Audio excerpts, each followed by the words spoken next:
favorite online classes that I took this year, and I took several. I took a lot of Altenew Academy classes, of course. My two hands down favorite classes online for the year were Zentangle for Card Makers with Amber Davis, and you can find it at www.altenewacademy.com. And then the other one, and I will have these links on my blog also, this is where I totally learned how to do some of those awesome alcohol ink techniques. It's the Art of Alcohol Ink with Noelle Minna, and it's at jeannieoliver.com, her online art classes. And I have to tell you, I signed up for about 6 different art classes. I haven't taken any others, even though I paid for them and I have them from Jeannie Oliver. They looked awesome. Go on Jeannie Oliver's because it's all kinds of different art. But the Art of Alcohol Ink with Noelle, really, she's the one who recommended the air compressor, turned me on to really how you get that ethereal look. So that's Noelle, the Art of Alcohol Ink. Okay, guys, let's go fast. Pens, markers, and pencils. I'm going to move this. Maybe we'll move it here and then you can see some things. I love this card. Created this with my Zig Real Clean Color Real Brush markers. These are a water base dye, watercolor ink. They have a brush tip. Follow my sister. She uses them all the time and she is way better at it than I am. I created this card. This is one of my favorite stamps, by the way. It's Picket Fence Studio Botan Peony. Real brush markers, if you haven't seen them, they have a brush tip and you can add water to it. That's what I use, the watercolor brushes that you saw. I love them. They take a little bit of practice and I am by no means an expert, but I bought these on Amazon. I bought the smaller set first and I went back and bought the bigger set because I love them so much. So if you are at all interested in doing watercolors, you need the, I love the Zigs. I have Tombos, but they do look different. They move differently. Melissa is my sister. She is Made for Creativity on Facebook, and Melissa Made is her blog. And so go find her, Melissa Andrew. You will love her. She's the one who got me into crafting and she's fabulous. And she is taking lots of watercolor classes with Sandy Allnock and other people. And she's doing lots of beautiful watercolors. So Brittany says she did the same exact thing. Oh, white gel pens. Are they not the bane of like your existence? Because they are mine. Until I found the Uni-ball. It's the Uni-ball Signo Angelic white pen.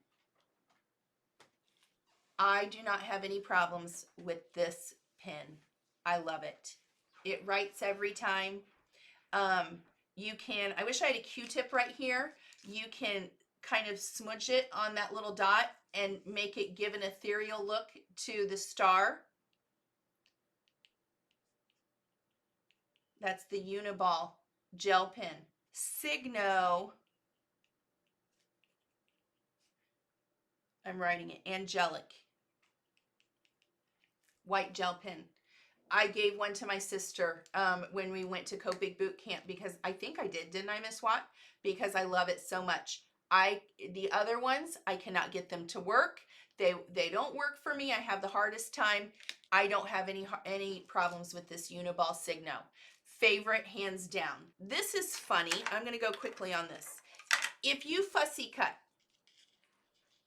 and you're going to put this on your card, I hate this little white edge. I use this Faber Castel brush marker. I always, and I think I learned this from Jennifer McGuire or, Christina Warner. Outline the edge of your fussy cut image. It makes all the difference in the world in making it look like a professional kind of image. And you see this little bit of white here that, it's hard to fussy cut or you need a little bit more of your image. And I know this is tiny. I just take that marker and then I color that in and it finishes it and it looks fabulous.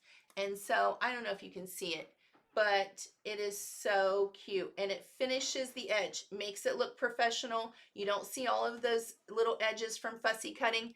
That's the Faber Castel brush pen. I've used that for a long time and I love it.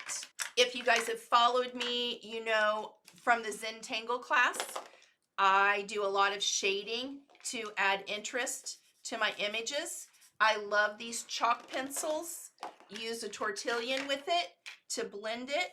You can put that underneath an image that you've colored and then blend this out to add shadows.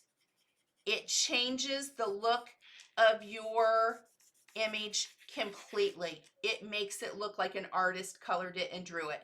So these are, and you can even get a white chalk pencil for dark paper. I love these. I use them all the time now. And I got the idea from Amber Davis in the Zentangle for Card Makers class. And I use them all the time. All the time. I love this Zig Blender pen. You can buy these from Catherine Pooler. If you use her inks, you know she doesn't have markers that match, and she uses these a lot, and that's where I learned how to use them. You dip it right in the ink, and then you can color. I have a video, a Facebook video I did a few weeks ago where I used her bows and berry stamps and added lots of dimension with this Zig Blender, and I love it. So if you use her inks or another kind of dye ink, these Zig pens would be fabulous. You need those. I have lots of them now. Okay, those are the pens, markers, pencils.